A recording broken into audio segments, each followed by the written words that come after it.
Good morning बच्चों। बच्चों आइए देखते हैं direct and indirect speech interrogative sentences. आप लोगों ने पिछले वीडियोस में डायरेक्ट एंड इनडायरेक्ट स्पीच में tense changes, pronoun changes and nearness changes जाना है। असर्टिव सेंटेंस के कुछ एग्जांपल्स भी समझा है। आइए देखते हैं आज इंट्रोगेटिव सेंटेंसेस की इनडायरेक्ट कैसे बनाई जाती है। इंट्रोगेटिव सेंटेंसेस में सबसे पहले फर्स्ट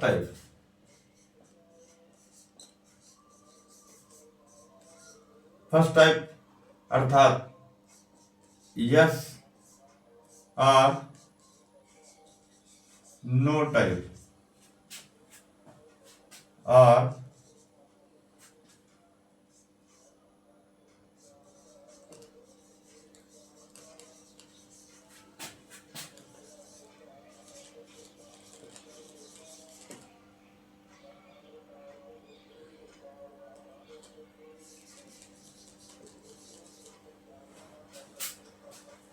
प्राइमरी ऑक्सिलरीज यानी कि सहायक क्रियाओं से।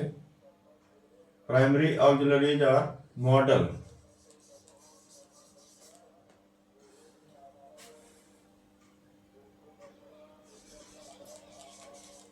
आज से शुरू होने वाले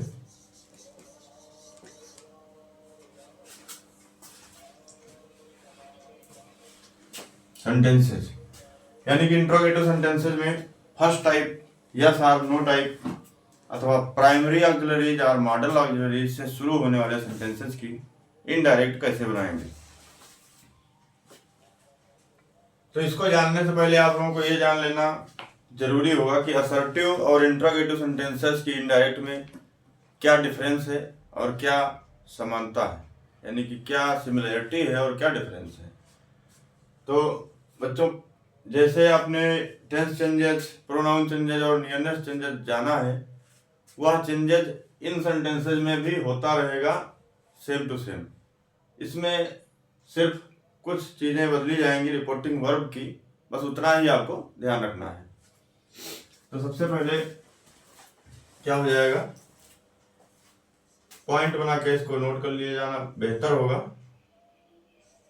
जब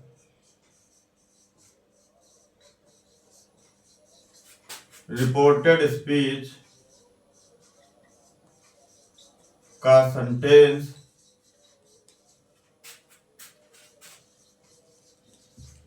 किसी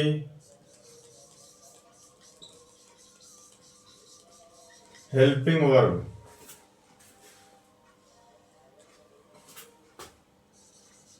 अथवा मॉडल वर्ब से, हेल्पिंग वर्ब अथवा मॉडल वर्ब ब्रैकेट में कुछ लिख लिया जाना जरूरी है। Is, am, are, was, were,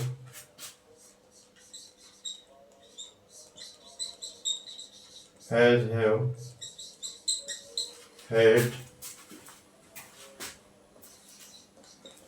did,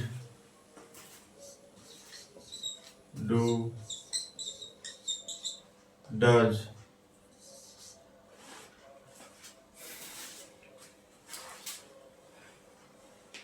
marker में तब तक इंक फिल कर लेते हैं। देखिए,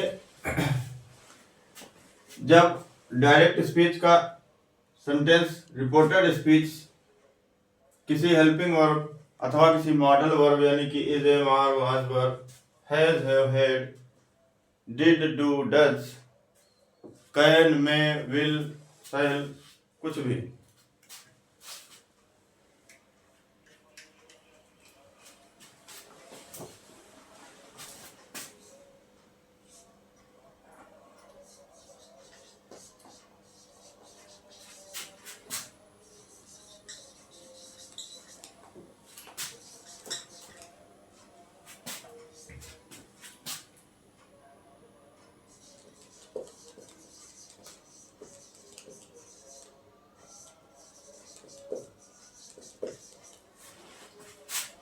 यानी कि जब रिपोर्टेड स्पीच का सेंटेंस किसी हेल्पिंग वर्ब अथवा मॉडल वर्ब से शुरू हुआ हो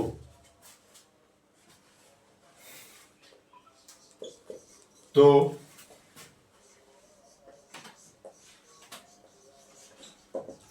reporting verb said / said to को asked /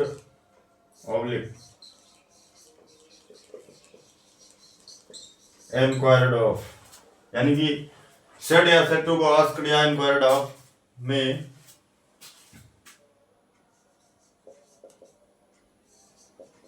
बदल देते हैं।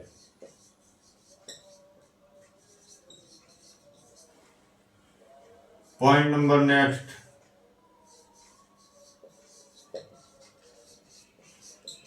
कंजक्शन दैट का प्रयोग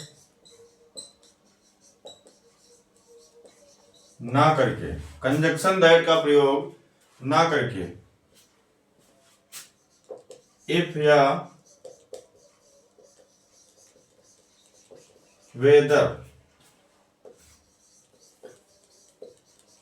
का प्रयोग करते। पॉइंट नंबर नेक्स्ट,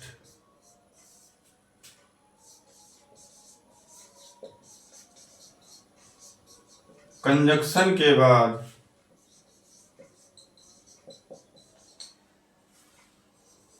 सेंटेंस को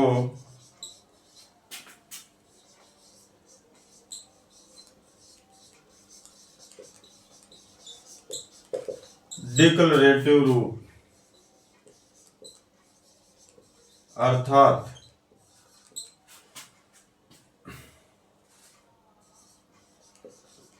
सब्जेक्ट के बाद ही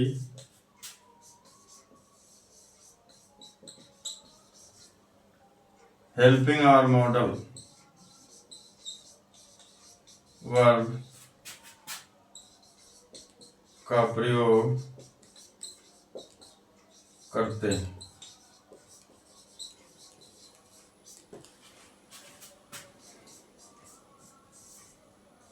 शेष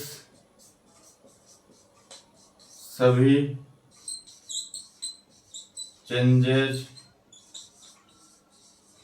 असर्टिव सेंटेंस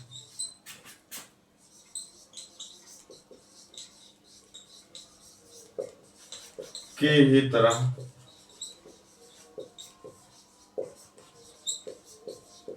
करते हैं।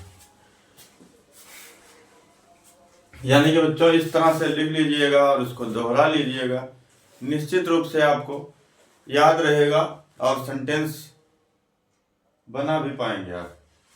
क्या लिखा है एक बार इसको दोहरा देते हैं। जब रिपोर्टेड स्पीच का सेंटेंस किसी हेल्पिंग वर्ब अथवा मॉडल वर्ब यानी is, am, are, was verb में कैन, शुड, इटीसी से शुरू हुआ हो तो रिपोर्टिंग वर्ब सेड या सेड टू को आस्क्ड या इंक्वायर्ड ऑफ में बदल देते हैं। अब यहाँ पे कंफ्यूजन होगा कि आस्क्ड करें या इंक्वायर्ड ऑफ करें, तो मोस्टली चिल्ड्रन आस्क्ड ही रहेगा, लेकिन जब रिपोर्टिंग वर्ब में ऑब्जेक्ट के, रिपोर्टिंग वर्ब में वर्ब के बाद में ऑब्जेक्ट गिवन हो और रिपोर्टेड स्पीच में सेंटेंस में और करके दिया गया हो तो आर से ऑप्शन चॉइस का पता चलता है। तो ऐसी स्थितियों में इंक्वायर्ड ऑफ ही किया जाना एप्रोप्रिएट होता है, बाकी स्थितियों में आस्क्ड किया जाता है। और जब इंक्वायर्ड ऑफ करते हैं तो कंजक्शन वेदर लग जाता है। जब ये वाली करेंगे तो कंजक्शन आपका ज्यादातर वेदर लगा दिया जाना एप्रोप्रिएट होता है और अधिकतर केसेस में इफ ही लगा देते हैं। लेकिन स्टूडेंट्स अगर भूलवश कंजक्शन इन दोनों में से कोई एक लगा देंगे तो उनको बोर्ड एग्जाम में नंबर मिल जाएंगे। लेकिन बाकी अगर विशेषज्ञता की परीक्षा है तब नहीं मिलेंगे। तो इन स्थितियों में आपको ध्यान देना होगा। कंजक्शन असर्टिव में क्या लगता है, दैट लगता है। इंट्रोगेटिव सेंटेंसेस में क्या लगेगा, इफ या वेदर।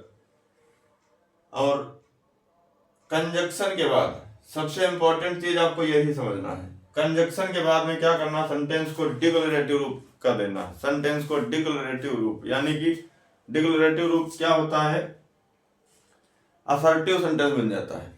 अर्थात सेंटेंस हेल्पिंग वर्ब से, मॉडल वर्ब से स्टार्ट हुआ होगा, लेकिन जब इनडायरेक्ट बनाएंगे आप तो वो कंजक्शन के तुरंत बाद क्या लेगा, सब्जेक्ट लेगा। कंजक्शन के तुरंत बाद सब्जेक्ट आएगा, सब्जेक्ट के बाद ही वर्ब आएगी, अर्थात क्वेश्चन खत्म हो जाएगा। क्वेश्चन खत्म हो जाएगा तो सेंटेंस आपका एक डिक्लेरेटिव फॉर्म ले लेगा, यानी कि असर्टिव बन जाएगा। और उसके बाद में जो भी चेंजेस हैं असर्टिव की तरह ही आपको करने हैं, जैसे टेंस चेंजेस, प्रोनाउन चेंजेस और नियरनेस चेंजेस, यह सब आपको पहले की ही तरह करना है। आइए एक तो एग्जांपल देख लेते हैं, उसके बाद में interrogative second type.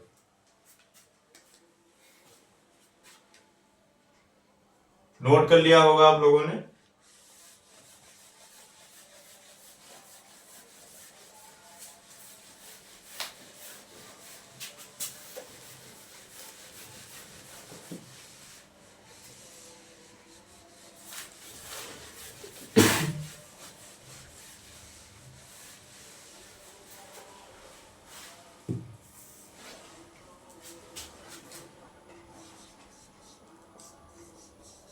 Ravi said to Monu, "Are you going to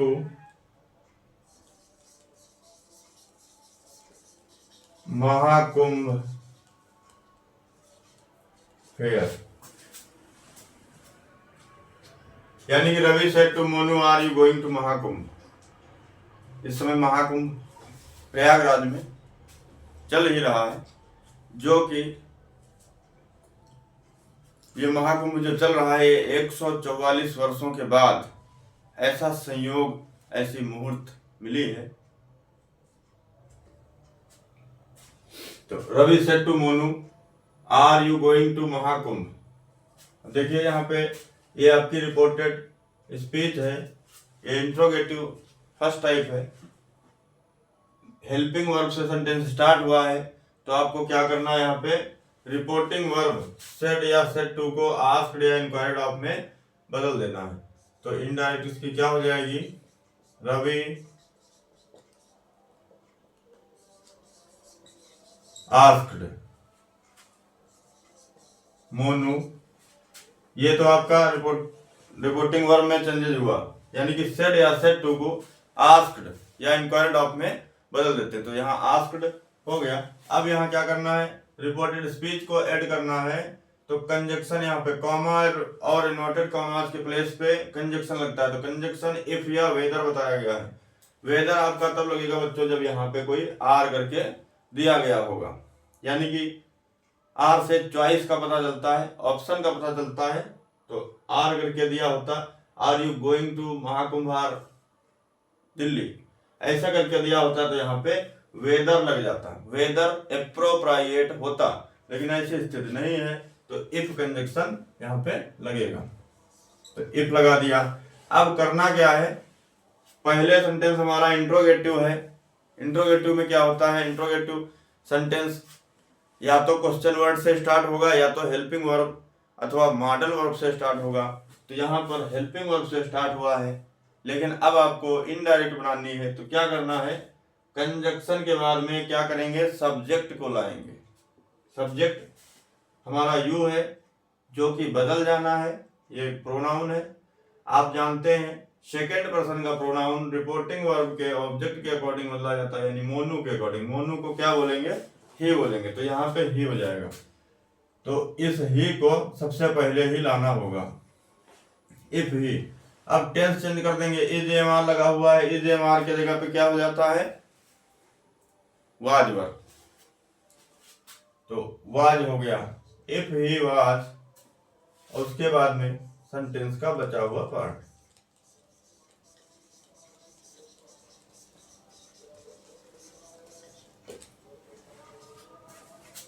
यानी कि सेंटेंस पहले हमारा इंट्रोगेटिव होता है, लेकिन इनडायरेक्ट बनाने पर इंट्रोगेटिव खत्म हो जाता है, अतः फुल स्टॉप पे सेंटेंस की समाप्ति होती है, क्वेश्चन मार्क फिनिश हो जाता है एकदम। एक दो एग्जांपल और देख लेते हैं। My friend said to me,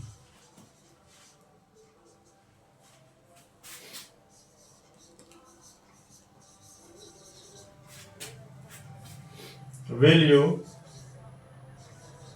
do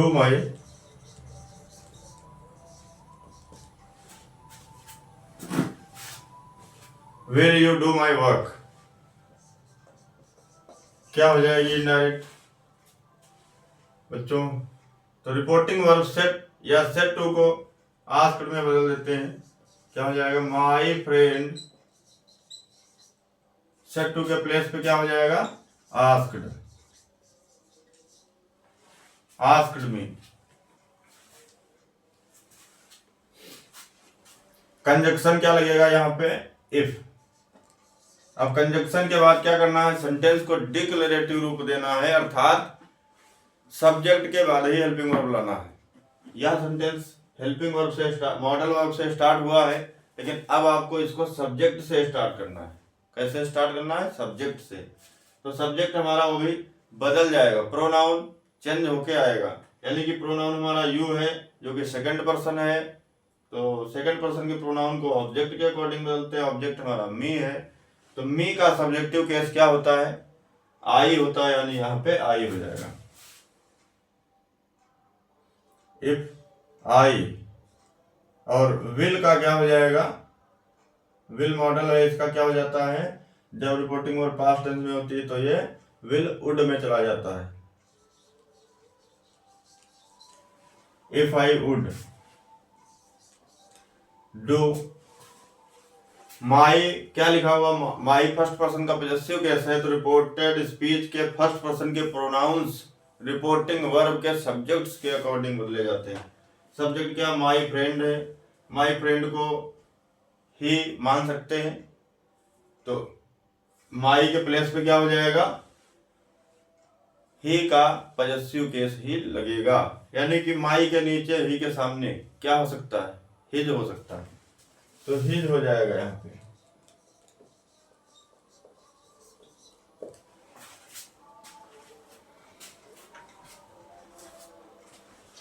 example और देख लेते हैं।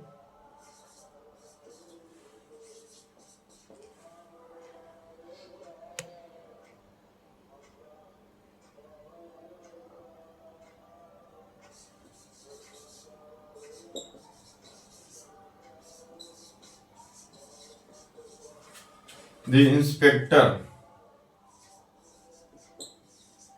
said,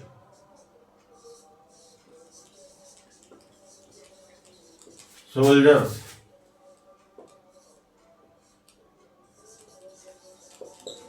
is there any more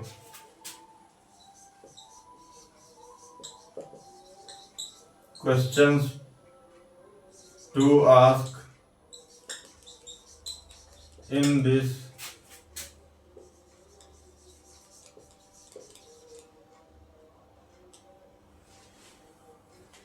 matter? The inspector said, soldiers, is there any more questions to ask in this matter? अब इसमें देखना है आपको, रिपोर्टिंग वर्ब में ऑब्जेक्ट गिवन नहीं है, लेकिन यहाँ पे सेंटेंस को पढ़ना है। क्या लिखा हुआ है, सिपाहियों, इज देयर, सिपाहियों क्या इस मामले में कोई और प्रश्न पूछना है? निरीक्षक ने कहा, निरीक्षक ने कहा सिपाहियों, अर्थात ये जो सोल्जर्स लिखा हुआ है ये रिपोर्टिंग वर्ब का ही ऑब्जेक्ट है। कई बार रिपोर्टिंग वर्ब में ना दे करके रिपोर्टेड स्पीच में दे दिया जाता है, लेकिन इनडायरेक्ट बनाने पर आपको इसको इसके साथ में कर देना है। यानी कि कैसे बनेगी indirect? The inspector asked, inspector ने किससे पूछा? सिपाहियों से। तो ये सोल्जर्स जो है बच्चों, ये रिपोर्टिंग वर्ब में आ जाएगा और यहाँ पे द अपनी तरफ से लगाया जाएगा क्योंकि कॉमन नाउन है। The inspector asked the soldiers, ये तो आपकी रिपोर्टिंग वर्ब हो गई। अब क्या करना है? इस सेंटेंस को इसमें जोड़ना है कंजक्शन इफ। उसके बाद में सब्जेक्ट हमारा देयर हो गया। कंजक्शन के बाद सब्जेक्ट ही डायरेक्ट आता है बच्चों। अब इज का क्या हो जाएगा? Was. If there was any more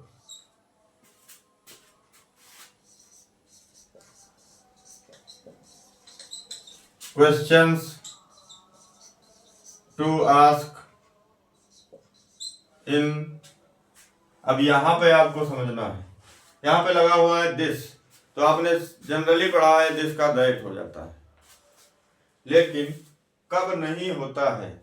English में लगभग हर रूल के लगभग approximately there is an exception for the each rule. लगभग हर रूल के लिए एक ना एक अपवाद होता है। तो वहाँ यहाँ भी ऐसी स्थिति है, यानी कि जब हियर ये नोट करके लिख लिया जाना ज़्यादा बेहतर होगा। यानी कि जब दिस हियर एंड नाउ का प्रयोग स्थान, वस्तु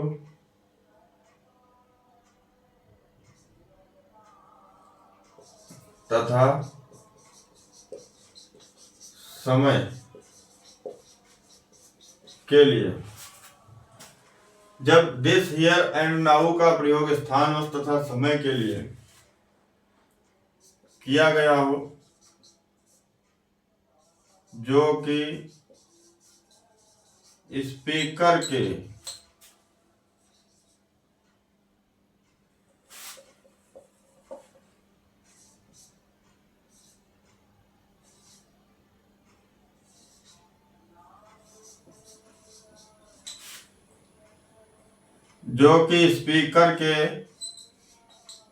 सामने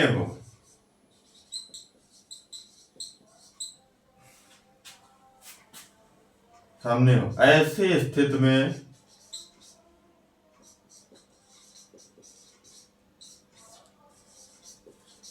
इनमें चेंजेज नहीं होता है।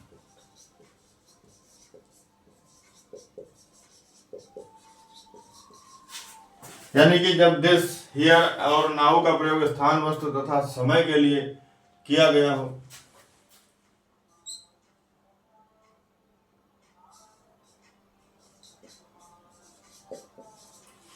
जो कि स्पीकर के सामने हो, ऐसी स्थिति में इनमें चेंजेस नहीं होता। देखिए यहाँ पे ये जो दिस लिखा हुआ है, इन दिस मैटर, तो वह मामला जो है स्पीकर के सामने ही है, अतः यहाँ पे दिस नहीं बदलेगा। ये अपवाद आपको याद रखना है। जब दिस हियर और नाउ का प्रयोग स्थान, वस्तु तथा समय के लिए किया गया हो, जो कि स्पीकर के सामने हो, तो ऐसी स्थिति में इनमें चेंजेस नहीं होता। If there was any more questions to ask in this matter, और सेंटेंस की समाप्ति आपकी फुल स्टॉप पे होगी, क्वेश्चन मार्क खत्म हो जाएगा, क्योंकि पहले तो क्वेश्चन था, अब क्वेश्चन नहीं है, अब एक बात है। तो इस नाते सेंटेंस की समाप्ति फुल स्टॉप पर होगी। तो हमें आशा है आप लोगों के समझ में आया होगा। इसके बाद बच्चों इंट्रोगेटिव सेकंड टाइप सेंटेंसेस। बताया जाएगा। और इंट्रोगेटिव सेकंड टाइप समाप्त होने के बाद एक मिसलेनियस की एक्सरसाइज कराई जाएगी, जिसमें assertive and interrogative sentences and most expected अति संभावित उदाहरण आपको हल कराए जाएंगे। तो पढ़ते रहें, वीडियो देखते रहें, सीखते रहें, मुस्कुराते रहें। Thank you all of you.